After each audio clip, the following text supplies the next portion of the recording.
Hey guys, welcome back. Modi 101 here, and we are here with our first city update. And you may be asking yourself, how are we doing a city update? We have one building. Well, there's other parts to it, and we're going to get to that in just a minute. But I want to take this moment to give a big thank you and a big shout out to one of the founders, Your small little Dutch bear man, for being so kind and gifting the city probably one of the craziest things that I never thought I would get. So he is actually gifted this guy. Can you see me? There we go. Assembly Square. So for a lot of the Lego people out there, you guys are very familiar with this set. This is one I've actually been excited for. It's, to my knowledge, the biggest of the modular buildings. Most modular buildings fit on a one base plate. It's a 32 by 32 base plate. This is actually 1.5. It's got, I think, just over 4,000 pieces.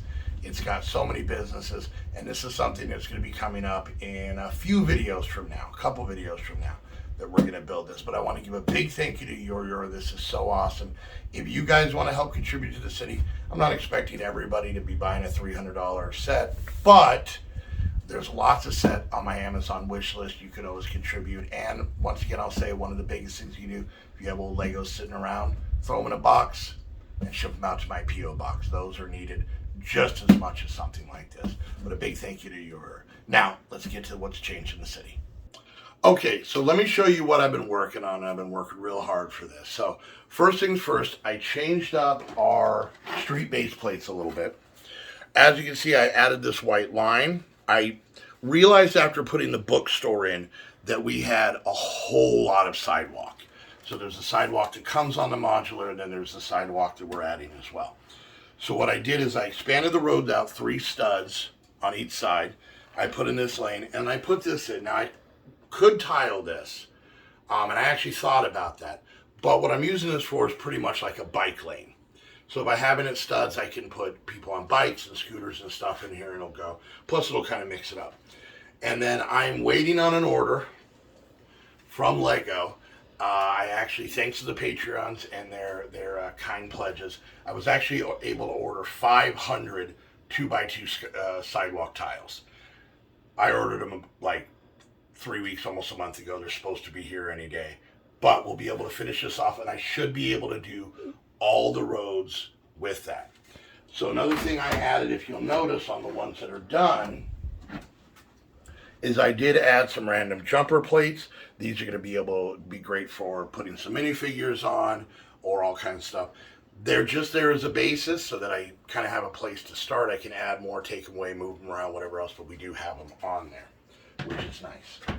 So I did finish all the roads. I actually ended up getting the last couple road pieces I needed. We found them used at the local Bricks and Minifigs. So big shout out to them.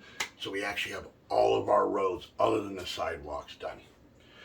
I also added some traffic lights, for all the traffic we don't have. We haven't built any cars yet, but I've got some traffic lights. And I really like these because they're very small town kind of traffic lights. And I think that's kind of what we're going for, is a small town kind of idea, because we have a small table. So I added those in. And then probably the biggest change is back here. So if you remember, behind the buildings, there was just a bunch of base plates set out. So I actually built these. And if you notice, they're kind of different colored grays. And that was a little bit on accident, out of necessity thing. So we have some old gray. We have newer light bluish gray. And I'll be honest with you, and calm down, it's going to be okay. There's probably actually some non-Lego pieces in there. But I have to say, I really like the weathered look it gives it. A lot of the Lego towns, everything is perfect and pristine and all exactly the same, which can be aesthetically pleasing, don't get me wrong. But with a little bit more realism, we actually got a chance to actually have kind of a more weathered look. We got some tunnels going off to a magical land. I put these little shield pieces up here for a little bit of decorative. We actually got those from the pick-a-brick wall at the Lego store up in Phoenix that we've been to a couple times. We don't have one locally, so we only go up there when I can convince her to get in the car and drive for 2 hours one way. So, but you know, to get little shield pieces, worth it, right? And then you'll notice that we now have a raised platform on the back. And if you kind of go over, you'll see we have all of our Patreon minifigs up there waving and hanging out. We actually have a couple new Patreons. A founding member, Maddie, has joined. You'll see her on the wall. And then we actually had a citizen Patreon come in. And his minifig, his name is Damien. Thank you, Damien. Thank you, Maddie. His minifig is added. So there's a couple more minifigs that are our names on the wall, but founders and citizens. So up here, I'm thinking my concept's going to be to kind of have some trees, some more natural area.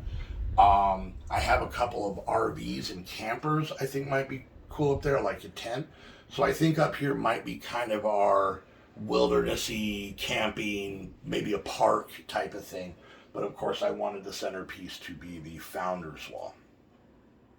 The next thing is you'll notice that we moved over the bookstore from here to there, and it's because I have something planned for right here. And then right in the middle there, covering up those minifigs, so I'll have to move that around, is actually where that assembly square I showed you earlier is going to go. But we're actually going to have a building here before we even put an assembly square. And then what this did is it actually freed up a couple of more base plates for us to add buildings to, because this is where the founder's wall was. So we got a couple more base plates, which is great. And then also, let me come around here real quick. What we also did is I kind of moved some of the base plates around.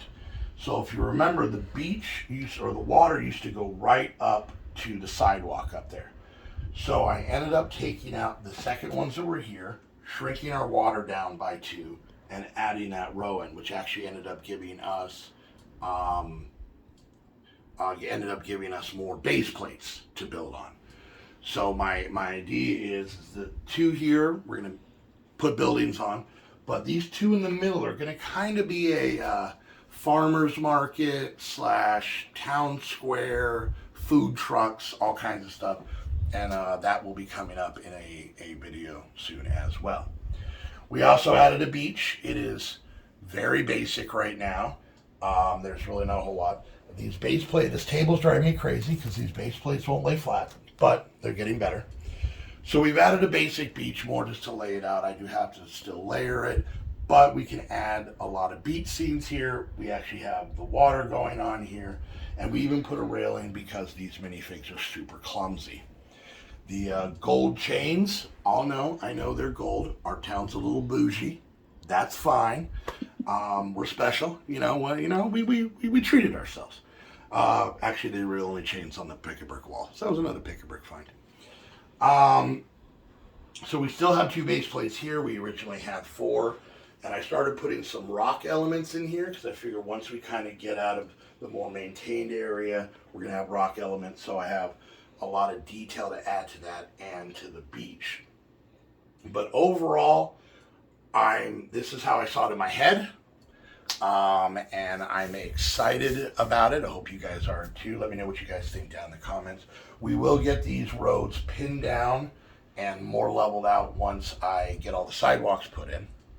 And the last thing to show you, besides this adding some elevation, I'm just going to show you behind the scenes how the hot dogs are made here. So if you notice, there's some train tracks here, and they go into a tunnel.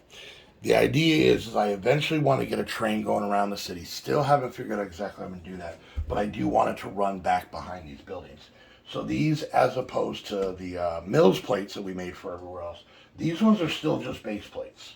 So as you can see, I got the top detail, and you can kind of see what the inside guts look like.